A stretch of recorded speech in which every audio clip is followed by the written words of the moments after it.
Hi everyone, my name is Haley. I'm Girl with a Lesson Plan on Tumblr.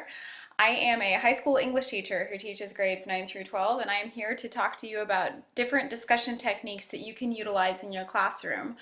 The 4 techniques that I'm going to be talking about do not have to be restricted to just an English classroom. Any of these would be applicable to science, social studies, and English, as well as the other disciplines, health, phys ed, family consumer sciences, STEM, problem solving, math.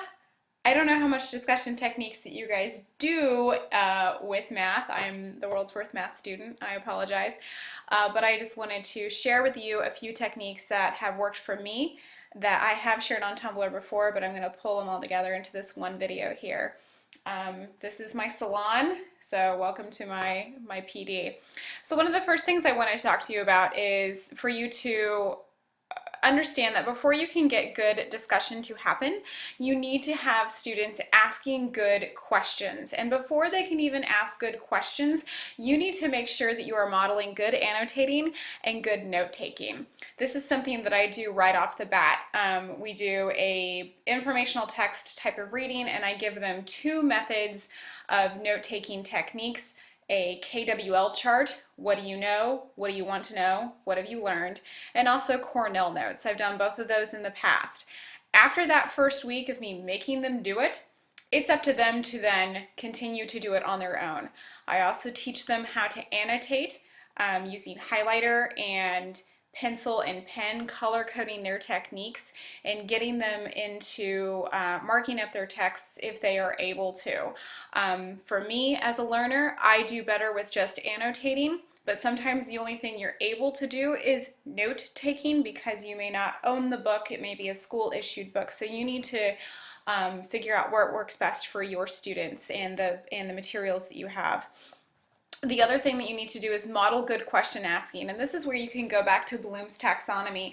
So many teachers get frustrated whenever they start doing discussion and they say, well, they're not asking good questions, or they're just asking yes or no questions. Well, sometimes they have to have that base of the pyramid before they can go up, and it takes trial and error. It takes you modeling this process and getting into the good question asking from the very beginning. If this is something that you're trying to do in the middle of the year, it's going to be harder to do because you are basically retraining and reteaching your students after they've maybe had bad habits or no habits up to that point. But if this is something that you start on at the very beginning of the year, that's something that you can quickly get to. I have 2 articles that are available that I have linked on the Google Drive. There's 3 articles here about getting students to ask good questions, so peruse those at your own leisure to figure out what works for you. So the first thing I'm going to talk about that I'm actually not going to spend a lot of time talking about is Socratic Circles. There's nothing that I can say about Socratic Circles that the guy who wrote the book about Socratic Circles isn't going to say better. Sorry, I lost my... There we go.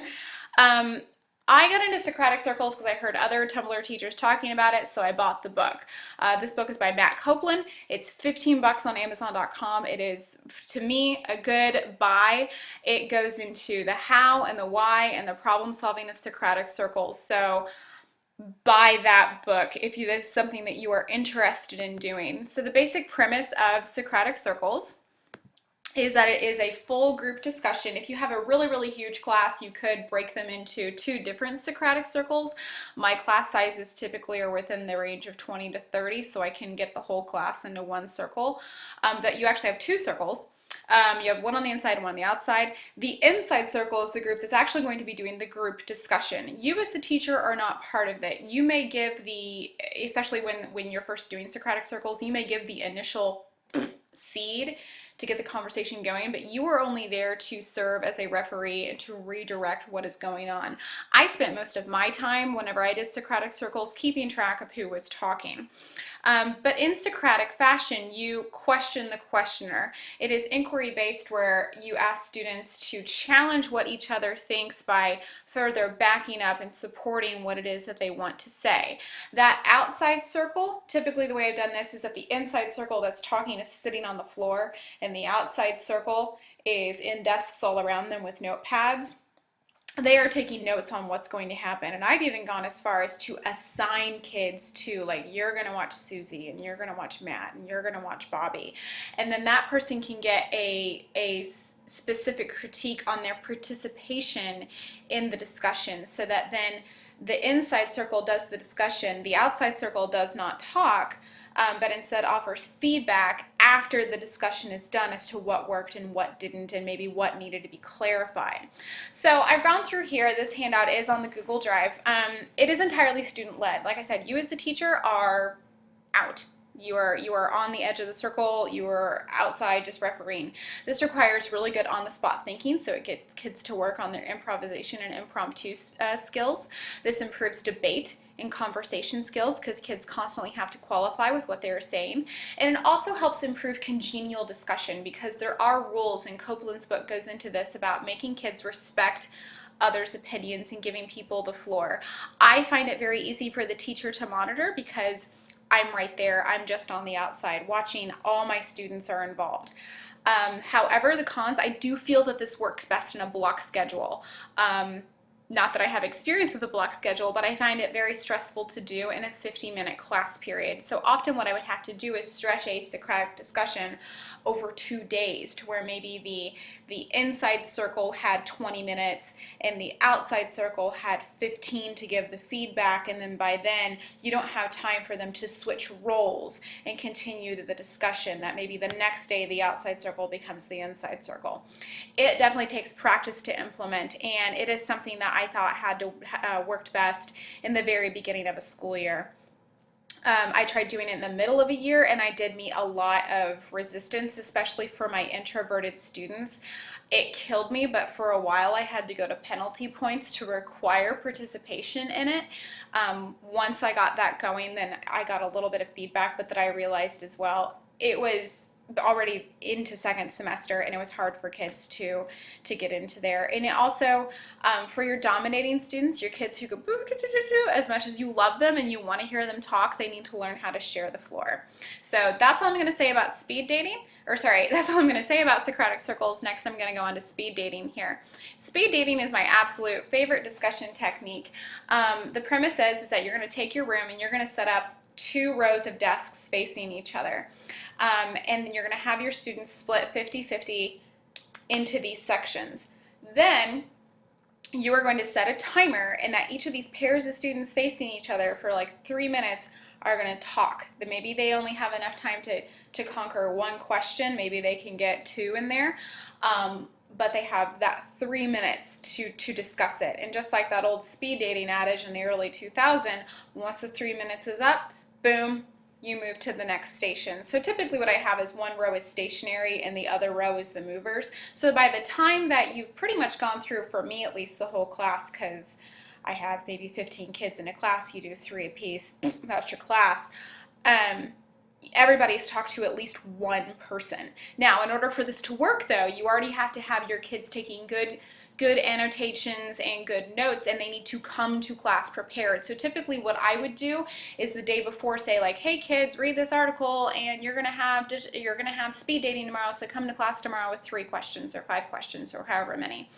They're really good for this is that it obviously allows for one-on-one conversations, and kids like to have that. It's very easy to put into a lesson plan, because for me, for a 50-minute class period, I have 5 minutes for a bell ringer, 30 minutes for speed dating, 10 minutes for talk down after the speed dating to kind of get the big picture as to what people talked about, and then 5 minutes for my closing activity, and boom, I'm done.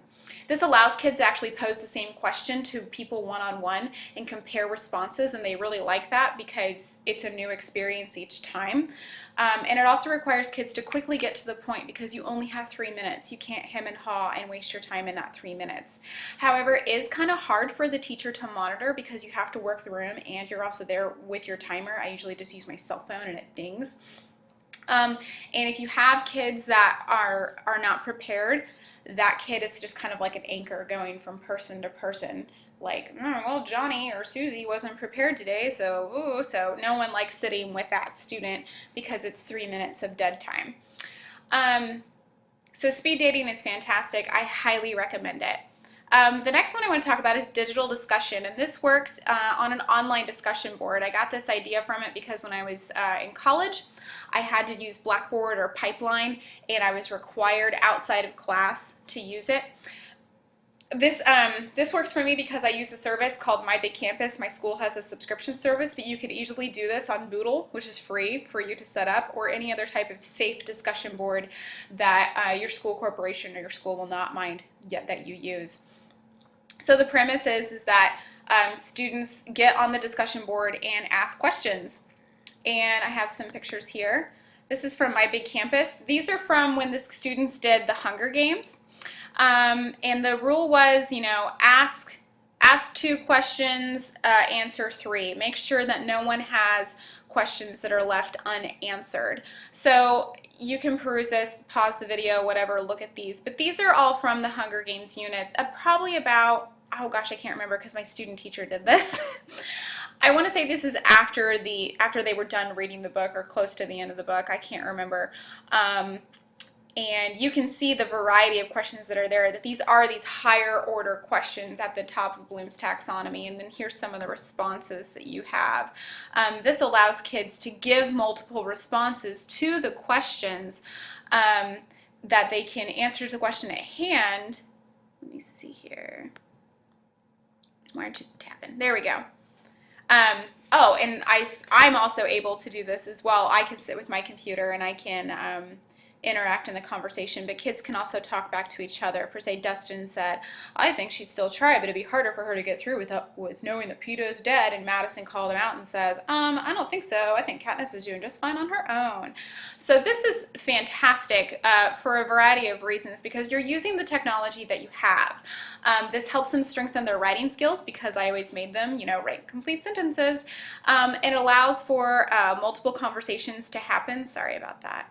Multiple conversations to happen at once. We are a one-to-one school, so this is using our iPads, and it can be done in or out of class for students to take part in conversation. And it allows for absent students to be involved, or an absent teacher, because I did this one day where I was homesick, so I got to be part of class discussion with kids, and the sub freaking loved it. You have a record of activity. However, it's really hard to monitor when it's live. You can't get to every single question, so you have to go back. I'm running out of time because I only have 15 minutes on screencast. Pass the Note came up on a day whenever the internet was down and I couldn't do digital discussion.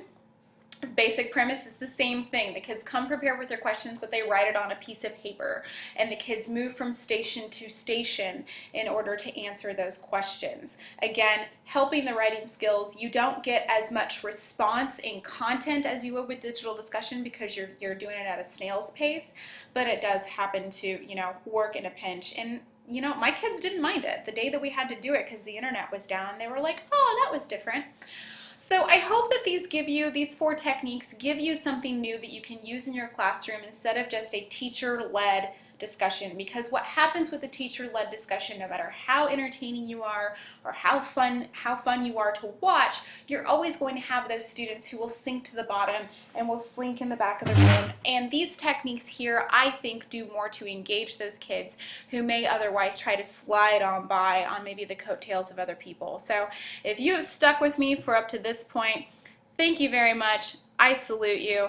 Check out the Google Drive folder that I have on discussion techniques. There's a couple of handouts on Socratic Circles in particular, as well as the 2 that I have here for you to look at. If you have any questions, you can find me on Tumblr. I am Girl with a Lesson Plan. Thank you so much for watching.